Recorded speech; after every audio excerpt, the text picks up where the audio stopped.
నమస్తే, welcome to our channel. ప్రస్తుతం అంతా షణ్ముఖ్ ఉన్నారు, మాట్లాడే ప్రయత్నం చేద్దాం. నమస్తే అండి. నమస్కారం అండి. అయితే ఆంధ్రప్రదేశ్లో ఎన్నికలు ముగిసి సంవత్సరం పైనే కావస్తుంది, కానీ వైఎస్ఆర్సీపీ నుంచి ఒక ఆరోపణ అయితే వినిపిస్తుంది. ఈవీఎంలు అనేవి ట్యాంపరింగ్ చేశారు, గెలిచిన వాళ్ళకి ఒక పర్సంటేజ్ ఆఫ్ ఓట్స్ నమోదైనవి, కానీ ఓడిపోయిన వాళ్ళకి ఇంకో లెవెల్ ఆఫ్ పర్సంటేజ్ నమోదైనవి అంటున్నారు. సో అసలు ఏంటి మతలబ్ ఏంటి, అసలు ఎందుకు ఈ విధంగా ఇప్పటికి కూడా వైఎస్ఆర్సీపీ వాళ్ళు ఈవీఎంలు ట్యాంపరింగ్ అని చెప్తూ ఉంటున్నారు కదా, ఏమని చెప్తారు మీరు? సరే, ఏదేమైనప్పటికీ ఎలక్షన్లు ముగిసి అంటే మామూలుగా election commission of India article 324 కింద పనిచేస్తూ ఉంటుంది.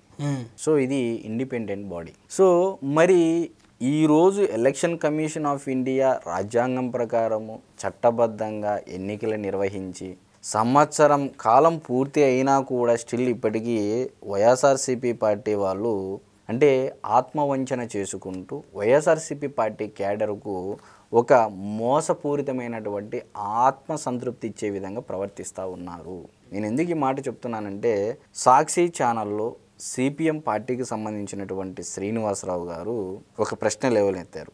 40% ఓట్లు వచ్చినటువంటి వైఎస్ఆర్సీపీ పార్టీకి 11 సీట్లే వచ్చాయి, మరి 36% ఓట్లు వచ్చినటువంటి బీజేపీకి 240 సీట్లు వచ్చాయి, ఇది ఎలా సాధ్యమైంది అని చెప్పేసి ఆయన అంటా ఉన్నాడు. సార్, సిపిఎం శ్రీనివాసరావు గారు, నేను చెప్పేది ఏంటంటే 2009 ఆంధ్రప్రదేశ్ ఎన్నికల్లో కేవలం 36% ఓట్ల శాతంతోనే దివంగత నేత రాజశేఖర రెడ్డి గారు అధికారం చేపట్టారు. ఇది మీరు మరొక్కసారి రీకాల్ చేసుకోవాలని చెప్పేసి నేను కోరుకుంటా ఉన్నా.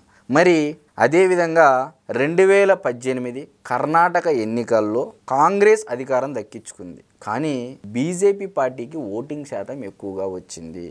ఇది కూడా మీరు గమనించగలరని చెప్పేసి నా మనవి. మరి 2018 మధ్యప్రదేశ్లో కూడా కాంగ్రెస్ పార్టీకి ఎక్కువ సీట్లు వచ్చాయి బీజేపీ కన్నా, మరి ఓట్ల శాతం అనేది తక్కువగా వచ్చింది. ఇది కూడా గుర్తించగలరని చెప్పేసి నా మనవి. మరి ఇన్ని కర్ణాటకలోను మధ్యప్రదేశ్లోను అటు దేశం మొత్తం ఉన్నటువంటి బీజేపీ పార్టీకి 36% ఓట్లు వచ్చాయి, మరి కాంగ్రెస్ పార్టీకి బీజేపీ కన్నా ఓటింగ్ శాతం ఎక్కువ అంటున్నారు ఇండియా కూటమికి. మరి ఈరోజు బీజేపీ పార్టీ అధికారంలో ఎలా ఉంది అని ఇది తెలియకోకుండా మీరు ఎలా రాజకీయాలలోకి వచ్చారు, ఏ విధంగా రాజకీయాల గురించి మాట్లాడుతున్నారు అనేది ఇక్కడ ఎవరికి అర్థం కానటువంటి విషయం. నేనేం చెప్తున్నానంటే 2009 ఎన్నికల్లో దివంగత నేత రాజశేఖర రెడ్డి గారు కూడా 36% ఓటు బ్యాంకుతో అధికారం చేపట్టారు, కానీ ప్రత్యర్థి పార్టీకి ఓట్లు ఎక్కువగా పడ్డాయి.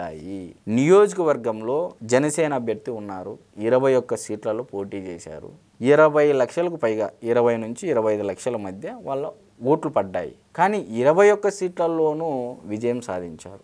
ఎలా సాధ్యమైందంటే తెలుగుదేశం పార్టీ పొత్తులో ఉంది, బీజేపీ పార్టీ పొత్తులో ఉంది, ఈ ఓట్లన్నీ జనసేనకే పడతాయి.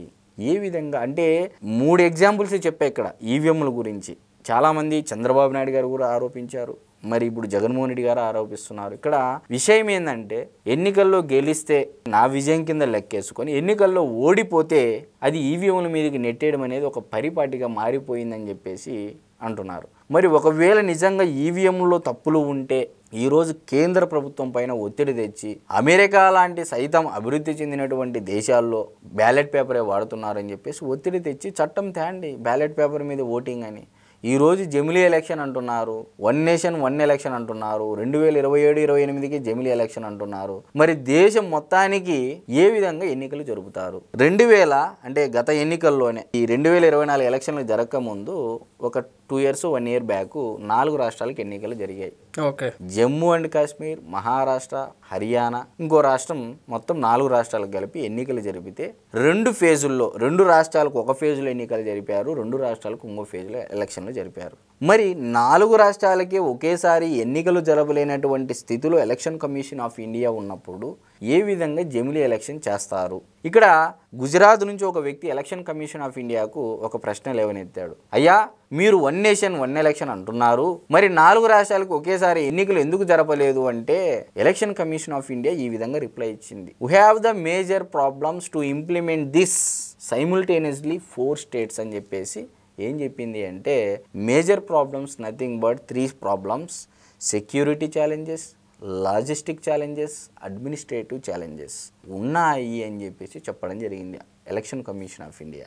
ఓకే. మరి ఈరోజు మన దగ్గర ఆ మానవ వనరులు ఉన్నాయా, లేకపోతే ఆ ఈవీఎం మిషన్లు ఉన్నాయా, లేకపోతే ఇవన్నీ అడ్మినిస్ట్రేటివ్ అండ్ లాజిస్టిక్ ఛాలెంజెస్ మనం చేయగలుగుతామా దేశం మొత్తమే? ఈరోజు ఏమంటున్నారు జమిలీ ఎలక్షన్లో స్థానిక సంస్థల ఎన్నికలు. స్థానిక సంస్థలు అంటే ఏంది? Sarpanch, MPTC, ZPTC, corporation, municipal, మొత్తం శాసనసభ, లోక్సభ, ఇన్ని ఎన్నికలు ఒక రాష్ట్రానికి ఉంటే అన్ని రాష్ట్రాలకు కలిపి ఒకటేసారి వన్ నేషన్ వన్ ఎలక్షన్ అంటే మీరు ఒకసారి ఊహించుకోండి, అజ్యూమ్ చేసుకోండి, ఇది అయ్యే పనేనా అని చెప్పేసి. ఇప్పుడు ఇందాక నేను చెప్పినటువంటి ఎలక్షన్ కమిషన్ ఆఫ్ ఇండియా ఏం చెప్పింది అనేది ఎప్పుడు జరిగింది? 2024 ఒక సంవత్సరం ముందు, అంటే 22-23లో ఈ డిస్కషన్ నడిచింది.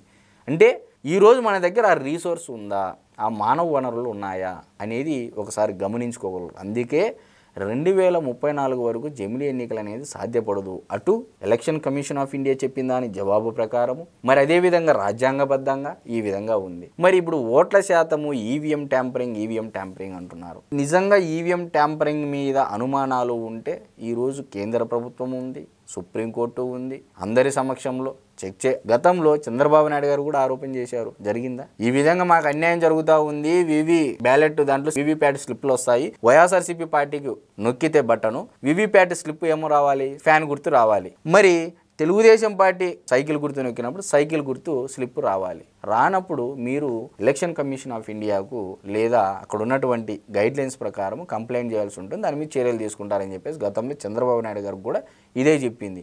ఈరోజు జగన్మోహన్ రెడ్డి గారు కూడా మీరు వెళ్ళినా కూడా ఎలక్షన్ కమిషన్ ఆఫ్ ఇండియా ఇదే చెప్తాది. ఈరోజు ఎలక్షన్ కమిషన్ ఆఫ్ ఇండియా అనేది ఒక ఇండిపెండెంట్ బాడీ.